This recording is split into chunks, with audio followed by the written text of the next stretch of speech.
Sejam muito bem-vindos ao mais novo episódio do TaxTech, o podcast da BMS Consultoria Tributária. E hoje, como é minha promessa para vocês, eu tenho aqui uma convidada super especial.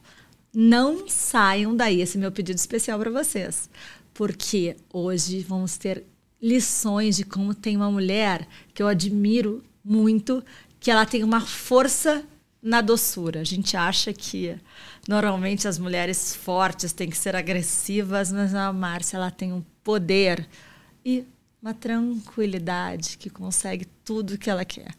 Hoje a gente recebe aqui no nosso podcast com muito orgulho Márcia Bortolanza. Isso. Seja muito bem-vinda, Márcia. Conseguimos a agenda. Agenda, com certeza, né? E não podia ser diferente, né? E primeiro eu queria te agradecer pelo convite de estar com você aqui para a gente poder te falar de coisas boas, né? Ai, estamos muito felizes. E olha só, já ganhei um presente e eu quis abrir aqui na frente de vocês.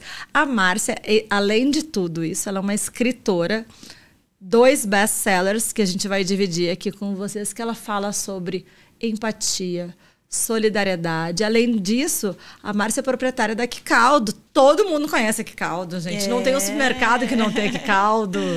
Líder em venda nacional, a Quicaldo, né? O feijão Quicaldo. Que líder maravilha. nacional em venda no Brasil todo, graças a Deus. Márcia, eu vou ter que te contar um segredo. Diga. Eu não como feijão.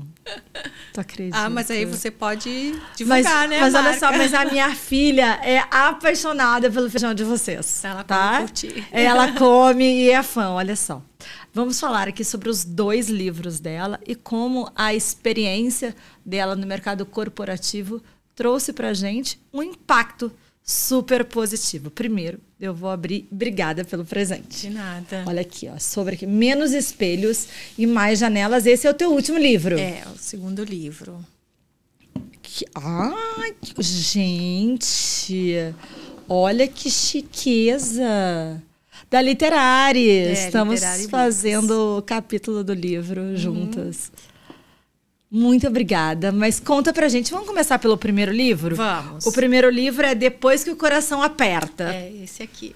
Então, Ai, já vou querer também, o início olha. de tudo da minha jornada, né, para o terceiro setor. Aí, para quem não sabe, o terceiro setor é o que representa as instituições, né? São as ONGs. Né? Então, houve um marco regulatório em 2014 que trouxe essa solidez para o setor que emprega mais de 880 mil pessoas no Brasil todo. Nossa Então, Senhora. é muita gente. E o impacto que gera, né? Com empregabilidade também, faz a economia girar também, porque imagina essas pessoas todas desempregadas, né? Quanto que... E essa energia toda colocada pro bem. Pro bem. Então Exatamente. me conta. Começou o teu trabalho no terceiro setor, nas organizações sociais, começou antes ou o livro veio antes? O que veio? Conta pra gente. Na verdade, Tati, é um caminho, é um percurso, né? Então, como eu trabalho com gênero de primeira necessidade, é produto de cesta básica, então sempre chegou demandas para a nossa empresa, né, sobre doações, e a gente está falando de alimento. Não tem como não doar alimento, né? Então, eu sempre tive à frente dos recursos, né, da empresa para poder fazer as doações. Imagino que muita gente pedindo doação, porque feijão é alimento básico da cesta Isso. básica e todas as empresas solicitando a vocês doações. E é uma empresa privada que também tem que fazer as suas vendas, não dá para doar tudo que produz. Não dá, né? E o meu marido fala, né? Se você continuar doando, né, eu não vou mais vender. Não é? É isso mesmo. Então, eu sempre tive à frente, porque eu sempre fui e gostei aonde a empresa esteve aos anos ali 80, 90, onde nasceu a Quicaldo, nasceu no Brás, na zona cerealista, né, no centro de São Paulo. Então, as demandas sempre chegaram para a gente, né, das necessidades. E aí eu disse, não, o que eu posso fazer? Né? Vamos doar, mas eu sempre fui curiosa. Doar para quem? Como é que vão utilizar o produto? Os recursos vão realmente chegar para quem está precisando? Né? Porque nesse meio do caminho há de tudo. Né? E o alimento que se perde, que as pessoas às vezes... Nós já fomos vítimas de fraudes, né? De chegar um e-mail pedindo a doação e a doação não chegar no destino, né? A que ela foi destinada. Então, nesse meio tempo, e a comunidade em si, em volta da empresa também, nos solicitavam. E aí vem meu empreendedorismo através dos recursos da empresa junto às comunidades mais carentes. Então, eu sempre teve esse olhar atento. E depois também com a minha formação, uma formação de contabilista, eu também ficava curiosa para saber se realmente aquele produto, mesmo recursos financeiros também, não estou falando só de alimentos. Um raciocínio mais cartesiano, matemático. Exatamente, também. Né? Porque a empresa ela participa hoje no Brasil todo, então são muitas demandas de norte a sul. Então também eu disse, poxa vida, a gente também enquanto empresa tem que verificar, por exemplo, no interior da Bahia, né? Então no interior de Fortaleza, no Rio Grande do Sul, que recentemente houve aqui, eu tenho até o meu mapinha aqui, ó. O Rio Grande do Sul, né, devido às enchentes lá, então a empresa não doou alimento, mas doou outras necessidades, né? Então eu sempre tive à frente dessas ações sociais pela Kicauto. E depois eu me tornei uma gestora de uma ONG, né? E eu fui na boa vontade, como eu acredito que a grande maioria das pessoas, né, que tem esse olhar solidário, também para o enfrentamento de uma instituição. Agora, quando você é gestor, a coisa muda de figura. Era isso que eu gostaria de te perguntar, porque muitas pessoas têm a intenção de doar o seu tempo, doar recursos financeiros, recursos quaisquer que sejam, para ajudar, principalmente um Brasil que é muito necessário. Mas, por vezes, não sabe por onde começar. E, por vezes, também as empresas têm essa vontade, talvez, num gestor, e isso não consiga descer na cultura. E isso é muito latente na Kicaudo, mas porque temos uma Márcia lá que sempre teve esse olhar financeiro da contabilidade, um olhar de gestora, de dona, e um coração bom. Isso. Aí junta tudo, né? É a fórmula perfeita. Perfeita, exatamente, né? E quando veio o convite, há 10 anos atrás, para eu me tornar uma gestora de uma instituição na região que eu moro na região oeste de São Paulo, né? Então, mais precisamente, Santana de Parnaíba, fica ao lado de Barueri, me chamaram, porque eu também já fazia parte de uma comunidade. Eu sou católica, então tem as pastorais de eventos, né, de saúde, de atendimento a pastorais de batismo, mas eu sempre fui muito presente com o meu marido nessas pastorais. Né? E aí disse, Márcia, você aceita ser diretora de uma instituição? Eu digo, bom, vamos lá. E eu aceitei na maior boa vontade, né, porque esse meu espírito solidário, mas eu não sabia, não tinha ideia de quanto que é enorme esse segmento.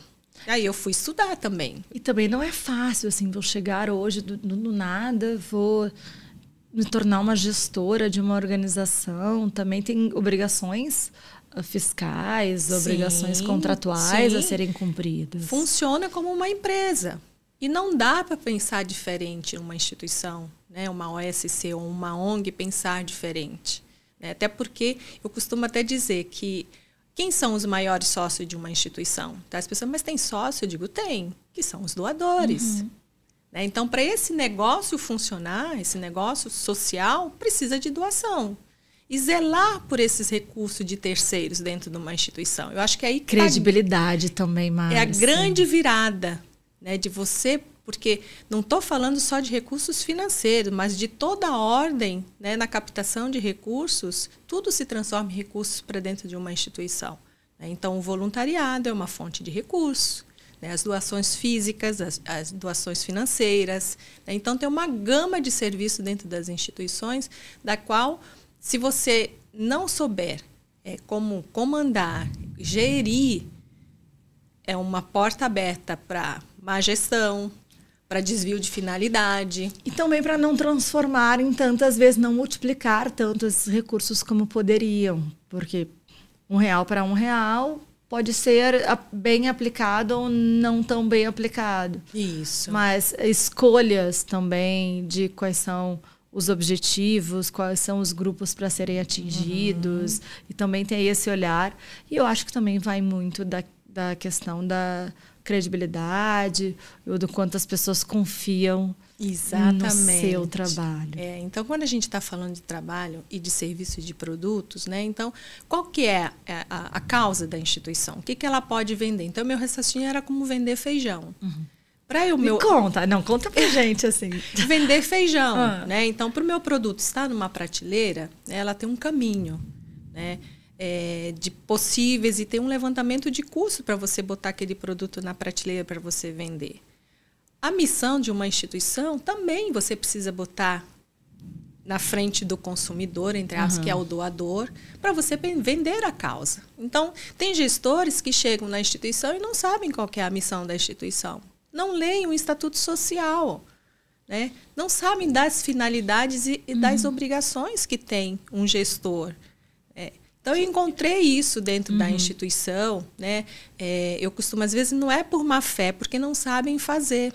Porque acha também que já está contribuindo de alguma forma e não entende que essa contribuição ela pode ser transformada em algo muito melhor. Com certeza. E quando uma instituição não vai bem financeiramente, então que ela não tem recursos para pagar uma folha de pagamento, para cumprir com as suas obrigações, ou então para comprar as coisas necessárias, né, para montar uma sala, equipar uma sala, né, então pagar um 13º para um colaborador, né, comprar alimentos, ou então fraldas, cadeira de rodas, que essa instituição na qual eu estou te falando, ela atende pessoas com deficiências, né, então com paralisia cerebral. Então as demandas são inúmeras, desde fraldas, espessantes, que são coisas caras, né, e para manutenção, porque é para todos os dias. Fazer boas compras. Exatamente. Cotações. Não é só... ver o custo fixo e variável. Então, eu analisava todos esses aspectos contábeis dentro da instituição. Desde o papel que era comprado para colocar no banheiro, como do alimento, e também das questões dos eventos. Né? Porque chegavam as doações, né? Então precisava saber, fazer a rastreabilidade do produto. Então, quando chega, para onde que foi, quanto foi vendido... Porque tudo transforma em recursos para dentro de uma organização. Então, eu acho um mundo. A gente realmente tem essa equação perfeita. Gostaríamos que todas as instituições também tivessem essa quantidade de conhecimento aplicada às melhores práticas. Existe, né, muitas instituições, eu acredito, e que tem muita coisa boa acontecendo, né, no nosso país todo. Tem belíssimos projetos sociais e que tem boas iniciativas. Mas o que eu encontro, e aí eu falo das médias e nano, porque para essas que eu trabalho hoje como consultora, né, porque as grandes já estão consolidadas, né, e que a gente vê aí, a gente conhece, né, o Hospital do Amor, a ACD, GRAAC, Amigos do Bem, da Alcione, maravilhosa. Do Bem. Então, são instituições ou então projetos sociais que funcionam dentro da legalidade, né? E que já estão bem solidificadas. Né? Mas aí essas nanos pequenas, né, que precisam custear, por exemplo, pagar um contador, né, pagar um advogado, trazer para dentro um captador de recursos que entendam de projetos, aonde que ele vai buscar esses recursos. Então, eu vejo que há muito sofrimento ainda para essa parcela dessas instituições e que precisam de muito apoio que impactam grandemente na sua comunidade, no seu lugar onde elas atuam, né? Perfeitamente. A gente aqui na BMS, que é apaixonado por tributos, a gente fala de tributos do café da manhã ao jantar, por vezes estão se pagando tributos além dos devidos. Exatamente. Tem as isenções também, né? Então, você precisa trazer para esse âmbito das ONGs, das OSCs, né, essa questão da eficiência, sim, por que não? E a gente precisa, sim, tratá-las como uma empresa. Ai, que bom. Que bom. Então, e esse livro aqui, Depois que o Coração Aperta, é o primeiro.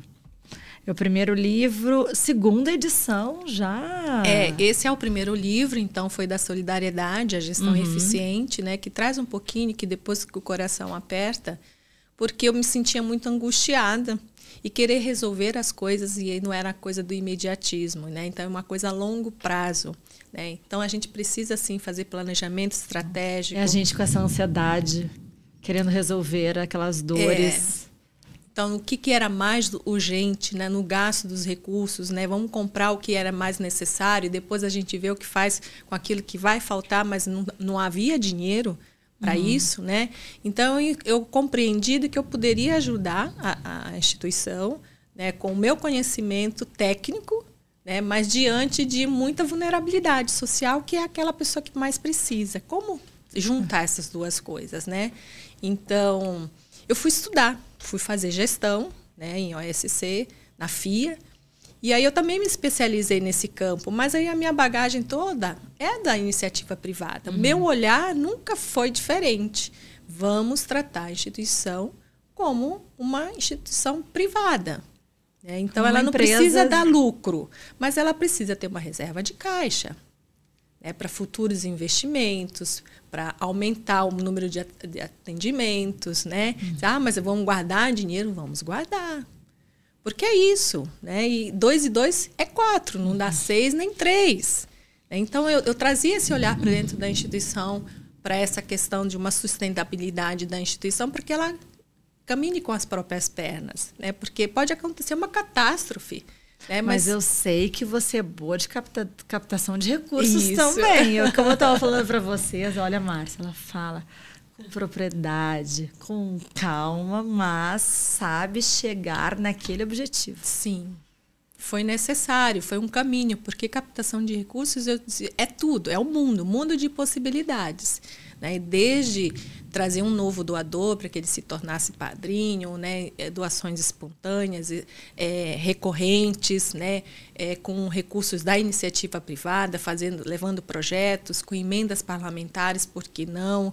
Né? E trazendo o olhar da sociedade civil, que somos todos nós, né? E a iniciativa privada e o poder público, aí é um objetivo comum. Um objetivo comum e é dos melhores mundos. E como adequar esses recursos organizar esses recursos para que ele seja aplicado da maneira devida.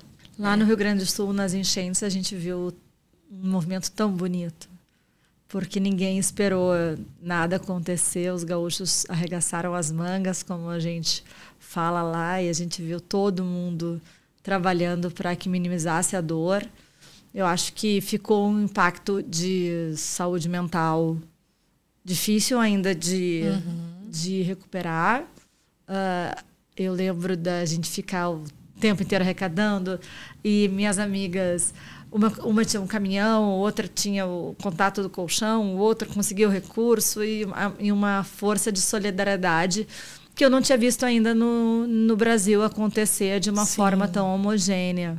Então, ficou uma lição. Esse cordãozinho aqui foi comprado de doação também, com os recursos de doação para enchente, mas deu uma super aula para o Brasil, Rio Grande do Sul. Sim, sem dúvida. E essas iniciativas, eu creio que não podem ficar só no momento de comoção. Né? Porque essas instituições, esses projetos sociais, eles acontecem de 1º de janeiro a 31 de dezembro.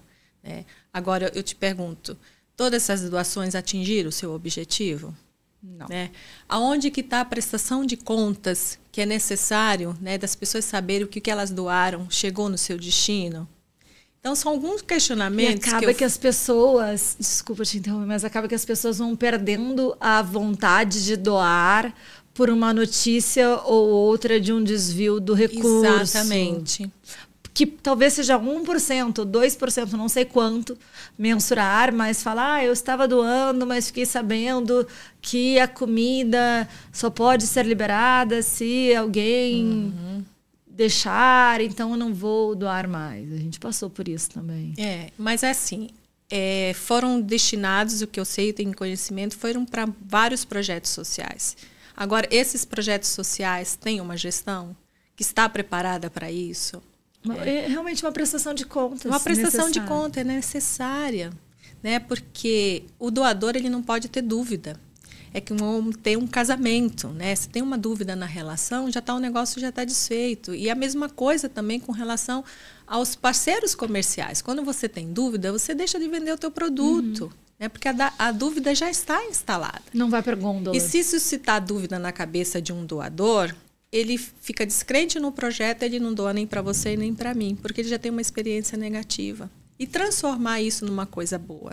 Né? Então, a prestação de conta é imprescindível. né, para saber onde que foi os recursos aplicados, de que forma, o que sobrou, o que foi feito, né, da destinação. Então, tem várias formas de você fazer essa prestação de contas. É só se organizar, mas precisa de gente para estar na frente disso, porque dá trabalho.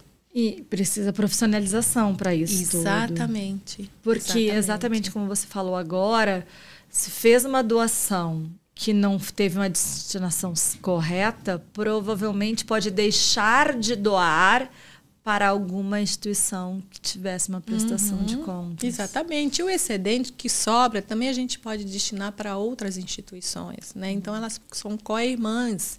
Né? Às vezes sobra alguma coisa na instituição que uma outra pode aproveitar. Né? Mas, Márcia, existem cursos que ensinam? Sim, há muitos cursos no Brasil, né? Então, o que eu te falei, desde o marco regulatório de 2014, então veio para moralizar um pouco, né? Tirar esse estigma de ONG, né? Por isso que agora é a Organização da Sociedade Civil, que veio aí uma lei para regulamentar todo esse segmento, né? E também de empregabilidade e de como gerir esses recursos, né? Hoje a gente tem a BCR, que é a Associação Brasileira de Captadores de Recursos, que é regulamentado, né? A gente tem congressos e tem cursos, né? Então a PUC dá cursos, né, sobre gestão no terceiro setor, a FIA, e tem uma gama de serviços aí à disposição para quem quer gerir um negócio social. E além disso, no teu livro eu sei que fala sobre não basta só querer, tem que colocar ação, né? E como a gente estava conversando agora anteriormente, nada vence o estudo e o suor. Não, e não dá para fazer efeito, não cabe mais no terceiro setor amadorismo. Que bom. Não cabe mais. Eu acho que nenhum segmento, né, ainda mais quando a gente trabalha com recurso de terceiros, não pode haver amadorismo. Não é só boa vontade, eu acho que é o início para tudo. Mas ele não pode ficar só na boa vontade. Eu acho que tem um caminho aí para percorrer, que precisa trazer essa solidez para o terceiro setor. Me diz quando que você descobriu o talento para a escrita? Porque eu estou tendo muita dificuldade. Eu, confidenciando aqui, eu tenho que escrever um capítulo, escrevi 8 versões e foram 8 versões rejeitadas. Precisa, assim, são 2 livros escritos. Ensina um pouquinho pra gente. Então, o primeiro veio porque eu tive que desistir de sair deste lugar de gestora. Por vários motivos, né? E eu também estava muito cansada, porque eu me joguei intensamente à frente, né, de uma diretoria. E eu te conheço, não deixa passar, não joga para perder, não passa nada, é um nível de excelência altíssimo. Imagino que deve ser muito estressante. Não eram as pessoas que me cobravam, eu me cobrava, né? Então eu não sei fazer as coisas pela metade, nunca foi, né? Então tudo que eu empreendi até hoje, né, sempre foi com muito afinco, né, junto com o meu marido, e eu vejo, né, a persistência. Então eu dizia assim, quando a gente nasceu lá no Brás, a gente tinha horário para acordar, mas não tinha horário para dormir. E era de domingo a domingo, né? Então, assim, a persistência leva a gente para um outro caminho também, né? E não desistir. Mas aí eu tive que fazer uma escolha, por isso que o título é Depois que o Coração Aperta. Não é um romance, eu falo que ele é um livro técnico para quem tem um negócio social ou para quem quer abrir um negócio social. Para uma leitura aí, porque tem muitas adversidades, não é um mundo só de empatia, né? Porque tem bem as dificuldades. E aí eu falei, né, da solidariedade e gestão eficiente nas OSCs, do meu pensamento, e então eu já estava com a ideia na cabeça. Então veio a pandemia, eu também continuava na pandemia na instituição, e aí eu vi o quanto que também a gente poderia estar fazendo mais para as pessoas, mas como fazer em lockdown. Possível. Porque a gente tinha que se proteger, e proteger os seus, né? E aí tem pessoas que precisavam, e as necessidades, né? Então, meu pensamento era, ou eu fico em casa cuidando dos meus e deixo o mundo acontecer, né?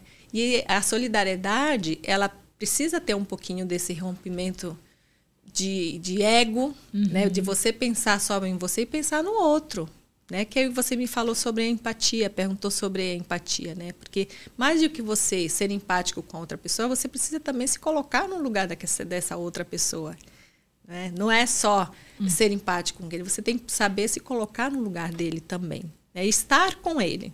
Né? Perfeito. Então, eu escrevi, então já estava a ideia na cabeça e para mim foi muito fácil trazer o que já estava e eu conto a minha trajetória dentro da instituição, né, de doações e com exemplos, né? Eu trago também algumas entrevistas com profissionais, né, do terceiro setor. Tem muita gente boa aí que todo mundo conhece, quem é da área, né, e que deram seus depoimentos. Então eu fiz, né, então eu já estava pronto. Eu digo, eu vou lançar um livro que eu posso impactar pessoas e com o meu conhecimento, por que não? Sabe que a gente ganhou na BMS aquele selo do Great Place to Work. Quase todos os anos a gente ganha, mas em 2021 foi algo que foi muito marcante para a gente. Porque como a gente trabalha com dados sensíveis, trabalha com folha de pagamento das maiores companhias, a gente não pode deixar o colaborador levar. Nunca teve home office. Não funciona home office com a gente. Tudo funciona lá dentro do nosso servidor, tem toda uma questão de proteção de dados, na verdade é uma obsessão pela proteção de dados. E a gente ganhou o Great Place to Work, eu tinha acabado de assumir a diretoria comercial, e a gente foi chamado para dar uma entrevista no Estadão, e fui conversar com as pessoas que estavam lá, que elas que tinham ganhado esse melhor lugar para trabalhar. Por que elas gostavam tanto de trabalhar ali? E elas me responderam quase na unanimidade, dizendo que elas se sentiram como a linha de frente das empresas. Que muitos empregos foram salvos pelas recuperações de tributos que a gente fez em 2020 e 2021. Empresas que trabalhavam seus irmãos, trabalhavam os seus pais, sim, que não quebraram pelo esforço que elas tinham feito, que existia ali de frente na questão da saúde, que eram os médicos e os enfermeiros, e nosso time tem um time muito feminino, assim, e elas se sentiam como a linha de frente das empresas. Eu fiquei super emocionada na época de entender que as pessoas se sentem parte de um todo e que a geração de emprego, de renda, também é muito necessária, exatamente como você falou no começo da nossa conversa. Você está gerando impacto na atuação. E 800 todas mil as ações pessoas geram impacto.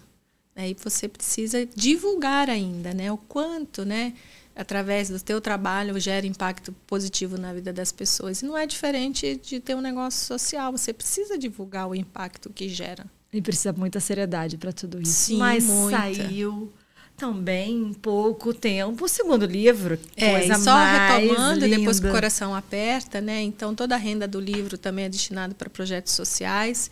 E aí com a notícia também do best-seller, que ele foi em 2023, atingiu aí a marca de dos mais vendidos, né? Para mim foi uma grata surpresa, uma alegria.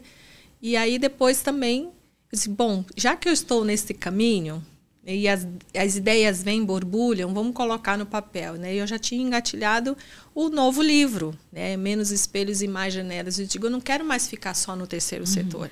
Eu quero atingir o cidadão comum, né? Para novas possibilidades de ações solidárias. Eu quero que ele entenda que a atitude dele pode fazer bem para ele e para quem o cerca.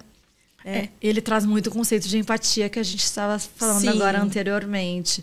E todo mundo pode ajudar um pouquinho. Sem dúvida. E se não atrapalhar, também já ajuda. Eu falo um pouquinho recorrente, porque esses projetos sociais, eles estão aí ao nosso favor, se você pensar. Né? Quanto menos crianças nas ruas, quanto menos gente com fome, quanto menos pessoas passando necessidade, quanto maior saúde tiver para todo mundo, é uma sociedade mais saudável. Isso, eu falo numa sociedade organizada. Né? Então, eu convoco as pessoas a abrir mais o seu coração, deixar um pouquinho, a autoestima é muito boa, muito positiva para a gente, né? Mas eu acho que deixar um pouquinho de olhar para si e olhar para um outro que tem na tua frente ali precisando de uma palavra de apoio, né, de um carinho, porque eu não estou falando só de dinheiro, é uma construção de valores e princípios que a gente tem que ter com o nosso próximo. E atitudes solidárias começam dentro de casa. Começa dentro de si, porque precisa transbordar. Também. Precisa. Porque a gente fica... E voltando um pouco à história do Rio Grande do Sul, todo mundo, no Rio Grande do Sul pouco se esperou do governo e muito se trabalhou a população, né? A sociedade civil. E hoje a gente tem uma destinação dos recursos dos impostos não tão quanto a gente queria. Então, tô tentando usar algumas palavras um pouco mais leves, mas é isso, né? Então, falar assim, tem muito desvio de dinheiro público, tem não sei o quê, então eu não vou doar. Olha só, como é que a gente pode falar do outro se nada a gente faz? Exatamente. Vamos começar aqui por dentro de casa? O que você faz? A gente tem lá em casa, eu tenho uma filha de 4 anos. Então, antes de qualquer evento ou aniversário, ou Dia das Crianças, ou Natal, tem que fazer a limpa de todos os brinquedos para doação. E ela gosta, adora. Agora, quando eu fui doar para o Natal, não tinha mais nada, que a gente tinha doado tudo para o Rio Grande do Sul no semestre anterior. Mas isso também vai das atitudes da gente ensinar nossas crianças, dos valores que a gente coloca na nossa família. Com certeza. E numa atitude como essa, né, que o próximo livro... Já estou pensando no próximo. Spoiler! Olha só, o próximo só pra livro, gente. Eu vou falar um pouquinho desse processo educativo, né, entre pais e filhos, né, porque eu falo que a minha casa foi uma casa solidária. Eu aprendi com meus pais, né, que meus pais também sempre foram da Igreja Católica. Eu sou de Belém do Pará, então eu sou lá do norte, né, e tem as diferenças sociais, né, de um estado para o outro, né? Então, numa comunidade muito simples também, eu venho de uma família muito simples. Mas conta pra gente como que você veio de lá para cá. Como é que foi essa história familiar? Me conta. O meu marido é de Santa Catarina e ele foi empreender no Pará. E eu conheci ele, eu tinha 15 anos. E casei ontem, praticamente. E com 18 anos nós casamos e ele chegou, depois de casado, já próximo de 1 ano, mais ou menos, ele disse, olha, apareceu uma oportunidade da gente montar uma empresa em São Paulo. Você vai comigo? Eu disse, na hora. Novinho? Novinho. A gente tem uma diferença de 7 anos, né, de idade, assim, mas...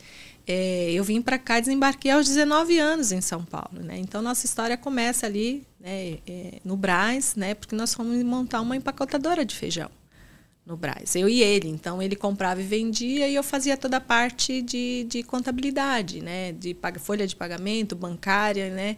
De levantamento de custos, de preços, né? Então, nasceu ali. A Quicaldo nasce, né, em 89.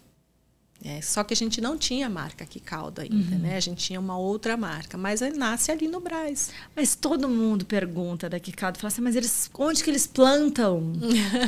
Não é isso? Eu disse, mas onde é que tem a plantação? De que não tem plantação, é uma empacotadora. É uma empacotadora, a gente faz o beneficiamento de todos os produtos, de todos os grãos, né? Mas a gente tem muito produtor que são nossos parceiros já de muitos anos, né? Então, há uma parceria de arrendamento da terra plantada, então já sabe, tem a rotação de cultura, então a gente sabe onde tem o cultivo do grão, né? Então já é uma tradição, então todos os agricultores nos ligam, então fazem a parceria para a gente comprar aquele lote para chegar até a empresa. E um casal que veio do Pará, novinhos, recém-casados, agora estão no braço do Neymar. Sim.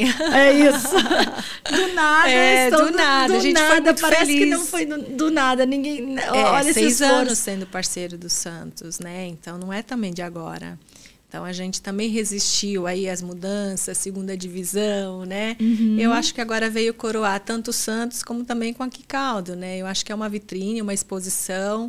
E eu acho que nem nos melhores sonhos a gente imaginava, né, que viria um ídolo mundial, né, para fortalecer a nossa marca. Sabe que quando eu vi o anúncio do retorno dele, ele tá enorme, o Quicaldo, e eu mostrando para todo mundo da família, olha lá, a Quicaldo da Márcia, eu vou entrevistar ela daqui a pouco. A gente fica super feliz, a gente torce. Com certeza. A gente gosta, a gente torce pela marca, torce pelas pessoas.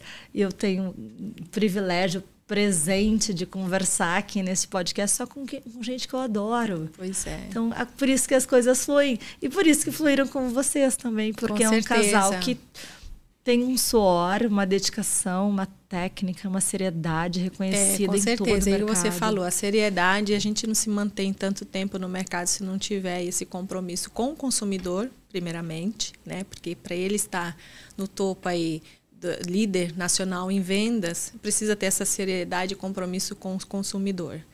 O nosso produto é bom, ele tem qualidade, ele tem rastreabilidade, ele tem compromisso. né? Então, é isso que a gente garante, a qualidade dos nossos produtos, né? E da seriedade também, como qualquer outra empresa, né? Que tem um compliance organizado, tem uma governança, né? Que passa por processos de auditoria. Então, tudo isso é uma gama de serviços, né? Que a Quicaldo tem e que hoje ela é líder no mercado. E a família trabalha toda junto? Sim, meus filhos estão, né? Já estamos na segunda... Já conversei com a sua filha. Na segunda geração, né? E que eles possam dar seguimento aí de um trabalho aí árduo, né? Porque não é fácil empreender no nosso país hoje, né? Não é fácil.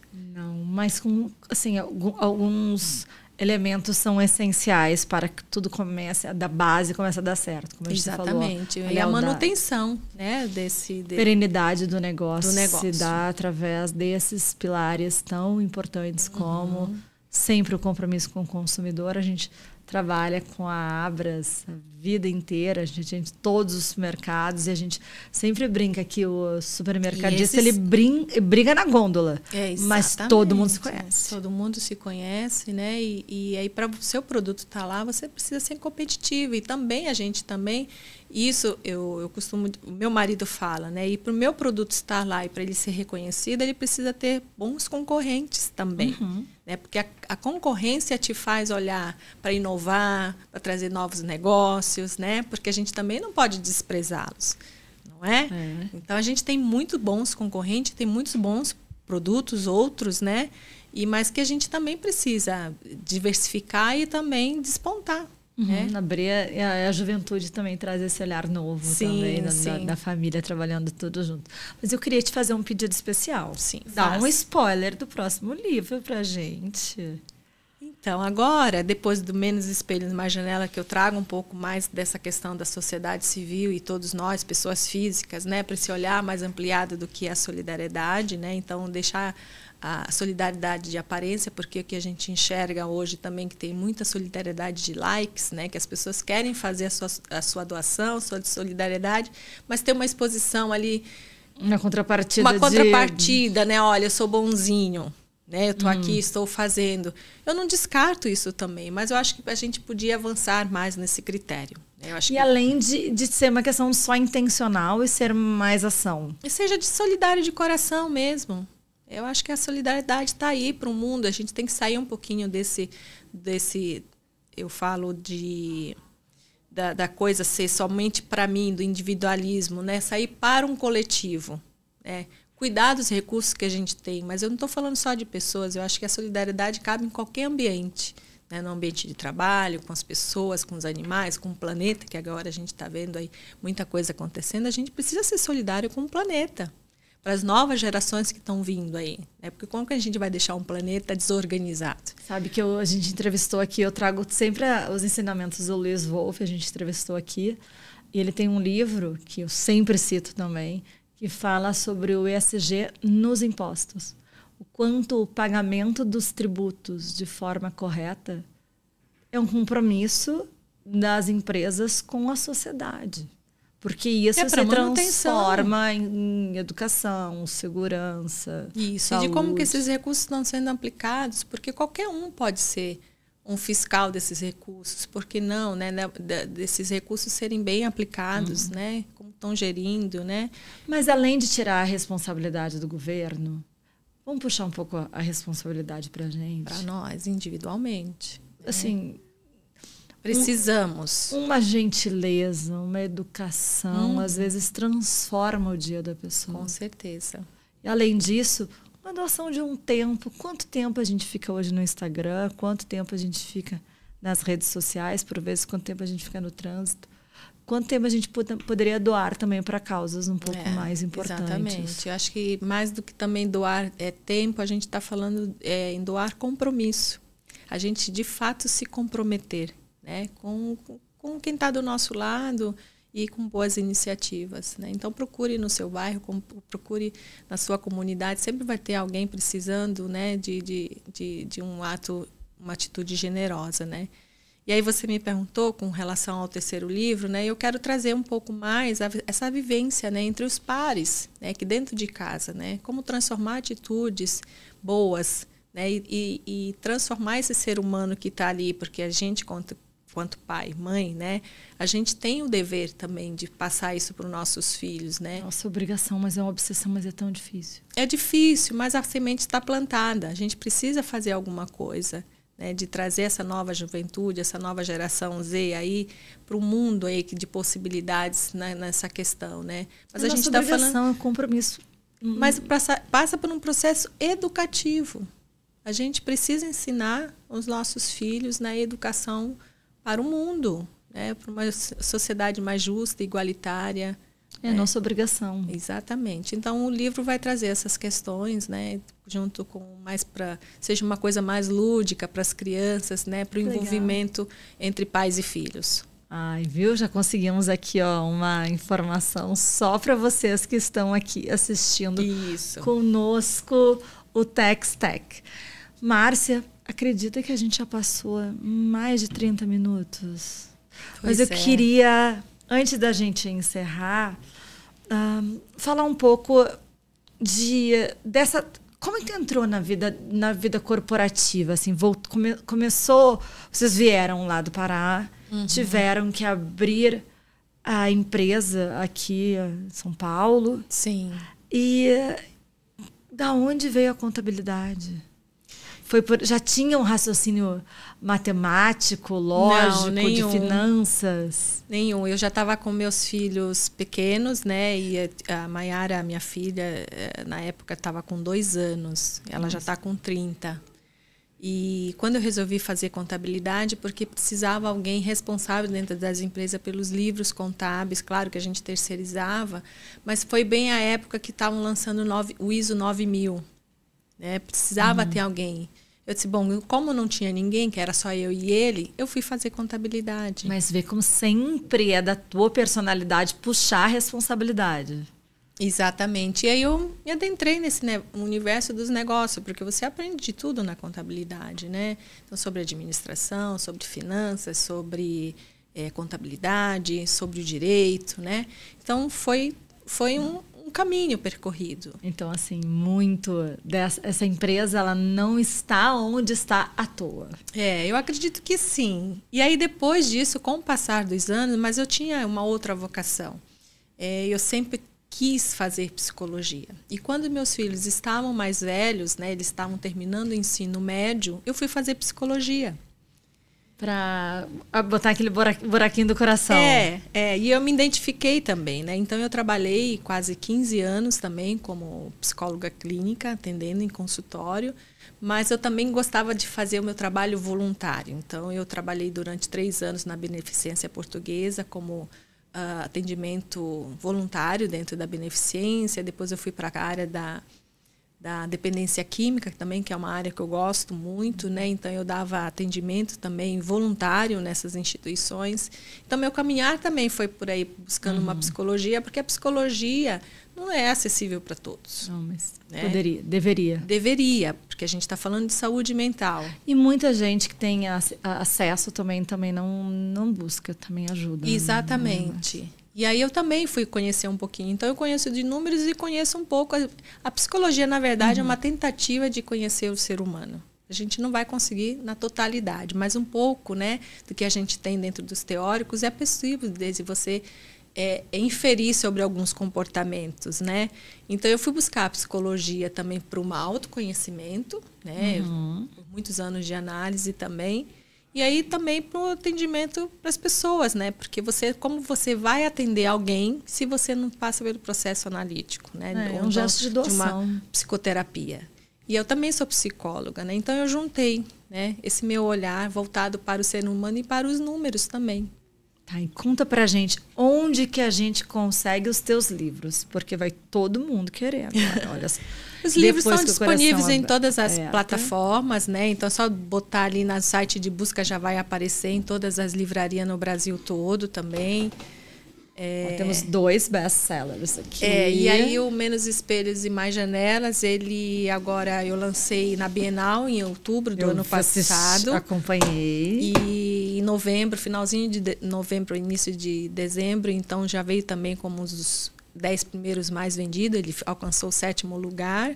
E agora, em 2025, eu estou divulgando os 2 trabalhos e mais agora Menos espelhos e mais janelas. E conte conosco que esse podcast está bombando.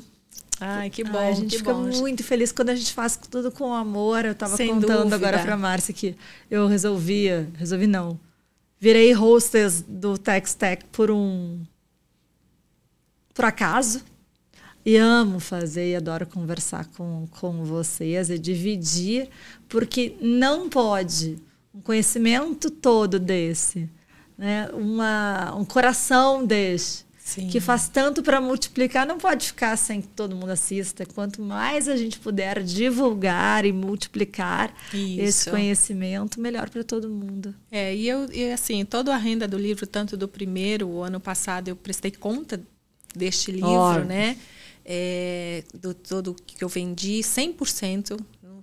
Assim, o meu marido disse, mas você podia pelo menos tirar o investimento, né? Eu digo, não, mas o investimento já foi feito. O que vier vai ser para os projetos sociais. Então, assim, o meu lugar de fala também, vamos ajudar. Quem tem possibilidades, acho que é um dever, né? Poder divulgar essa cultura da doação. E aí, toda a renda de ambos os livros também 100% doado para projetos sociais. Então, aqueles projetos no qual eu me associo, eu vou lá, verifico a gestão, vejo quem são seus gestores, eu peço para olhar os lançamentos contábeis, somente o caixa do dia. Olha, preste atenção, tudo está ligado ao tributo. Exatamente. Você precisa também saber onde que eles estão alocando as reservas, os recursos, né? Então, eu faço também, eu dou consultoria voluntária também. Então, meu trabalho é esse, junto para fortalecer o terceiro setor. E, Márcia, se alguém que está aqui nos assistindo quiser se associar aos seus projetos, como que te procura? Vai nas tuas redes sociais? Só no Instagram mesmo, né? Então, a gente vai deixar aqui o link do teu Instagram. Isso, Márcia Bortolanza, só me colocar lá. E aí sempre tem alguma coisa de referência. A gente tem alguma coisa no brasileiro de não saber por onde começar, ou não acreditar no projeto, ou ter dúvida da destinação. Isso. E tendo essa seriedade toda, pode ser que desperte. Se a gente despertar 2, 3 pessoas, já fizemos aqui o nosso papel. E eu me coloco à disposição, porque às vezes tem uma iniciativa boa, as pessoas não sabem por onde começar, e às vezes uma ideia, né? Uma coisinha que você faz um apontamento já pode abrir novas portas, novas possibilidades. Eu tenho viajado o Brasil todo dando palestra também. Então, uma tarde de autógrafo, tudo que é vendido destina para aquele projeto social, já fica o dinheiro para eles, não passa nem pela minha conta, né? Já vai e faz o Pix direto para a conta da instituição. Mas eu tenho esse olhar atento para eu me associar a algo que também não vá me dê descréditos. Então, eu vejo os que eu posso ajudar, eu ajudo na maior boa vontade. Mas tem algumas iniciativas que a gente diz, olha, agora nesse momento não vai dar para ajudar. Então a gente precisa também ter esse balizador. Queria te agradecer a presença, queria agradecer ao Jairo, que nos apresentou. Um beijo, Jairo, querido. Um beijo, querido, maravilhoso. Falo com ele todos os dias, foi uma conexão de almas, assim, uma pessoa realmente muito generosa.